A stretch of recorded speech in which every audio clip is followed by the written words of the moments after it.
Eu quero corrigir um equívoco aqui para começar. A lei 11.343 não afastou a figura de crime com relação à posse de entorpecentes, não. Ela mantém, no artigo 28, a tipicidade. E não despenalizou também. Ela coloca penas alternativas, penas de ressocialização. Por exemplo, advertência sobre o efeito das drogas, prestação de serviço à comunidade, medida educativa de comparecimento a programa ou curso educativo. E mais, em caso de recalcitrância, no parágrafo 6º, o juiz pode impor a pena até de multa. Então não existe também a despenalização. É uma figura criminal o ato de portar entorpecente, o ato de consumir entorpecente, ainda que tenha a quantidade apenas para consumo próprio, continua a ser crime. E, portanto, quem de alguma forma contribui para instigar, induzir, fazer apologia de um fato como esse, é passível sim de enquadramento por crime, ou nos termos do Código Penal, ou nos termos do próprio artigo 33 da lei, do artigo 33, parágrafo 2º da lei. Isso é muito sério e deve ser colocado aqui. Portanto, a posição do deputado Laerte Bessa, ao recorrer à comissão para convocar essa audiência pública, para convidar ou convocar o ministro a se explicar, a meu ver é muito correta, fundamentado juridicamente e mais, foi aprovada, segundo eu fui informado pela presidência, por 9-1 na Comissão de Segurança Pública. Essa, então, é uma audiência com total lastro jurídico. O que aconteceu é o seguinte: não me importa que um juiz tenha violado a lei autorizando essa marcha. E ele violou a lei. Vamos falar aqui com todas as palavras, o que tem que ser dito. Esse juiz, ao autorizar essa marcha, violou a lei. Outros juízes, muito mais zelosos pela lei, proibiram a marcha em várias capitais do nosso Brasil. São Paulo, João Pessoa, em Curitiba também houve proibição. Por quê? Trataram de ler a lei e trataram de interpretá-la exatamente como ela consta. Como ela consta exatamente do diploma legal.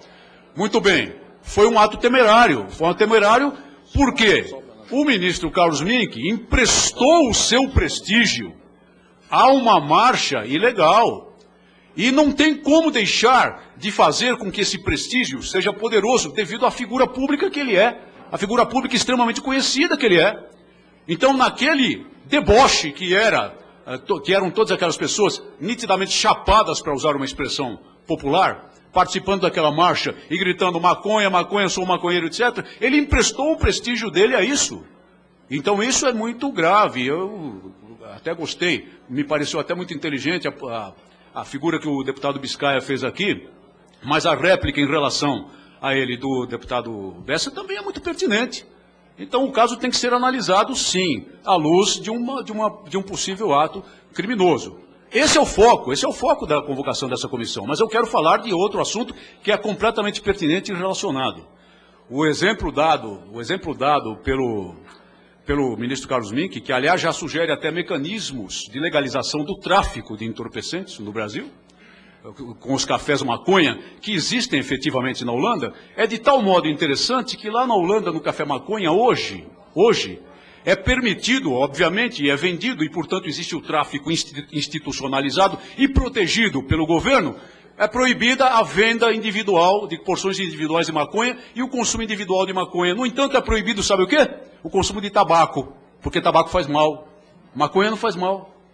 Tabaco faz mal. Então, ninguém pode fumar cigarro de tabaco, cigarro comum, num café maconha da Holanda. É isso que nós queremos para o Brasil? Vamos deixar de tratar romanticamente a figura do usuário de entorpecentes. O usuário de entorpecentes é um alimentador do tráfico. Se a legislação evoluiu para permitir a ele uma melhor condição de tratamento, muito bem, muito bem. Não vou fazer reparos a isso e acredito que não se devam fazer reparos a isso. Mas desde que ele procure o tratamento, desde que ele compreenda a sua condição, desde que ele se estribe na família, desde que ele se estribe nos elementos de ajuda na sociedade e procure tratamento. Porque se ele se mantiver na posição torpe de consumidor que forma o mercado, exatamente como existe o mercado de picanha para os churrascos de fim de semana, ele é alimentador do tráfico de entorpecentes. Nós precisamos pôr a mão na ferida e precisamos dizer isso com todas as letras. Há 4 dias, mais 2 policiais do Rio de Janeiro foram mortos em operação policial na tentativa de preservar a ordem pública, de defender a sociedade, de combater o tráfico de entorpecentes. Um humilde tenente e um humilde sargento da Polícia Militar do Rio de Janeiro. E policiais civis e policiais militares que são mortos a todo momento, praticamente num regime diário lá.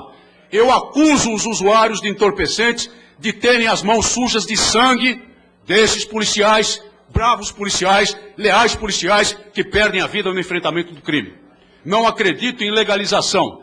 Se a legalização produzisse resultado, voltamos ao exemplo do álcool, que é uma droga legal. Não haveria o incremento do consumo do álcool. Mas é legal, e o incremento existe, a juventude está se afundando no álcool. Então a legalização não vai produzir efeito algum. O que ela vai fazer? Ela vai produzir os exemplos do tráfico institucionalizado.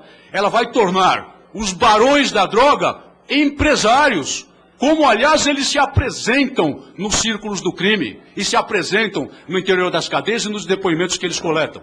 E não é isso de que nós precisamos. Nós não precisamos de barões da droga transformados em usuários. Nós precisamos, neste momento de combate duro ao crime organizado, o pai medonho de todos os crimes, que é o tráfico de entorpecentes. Muito obrigado.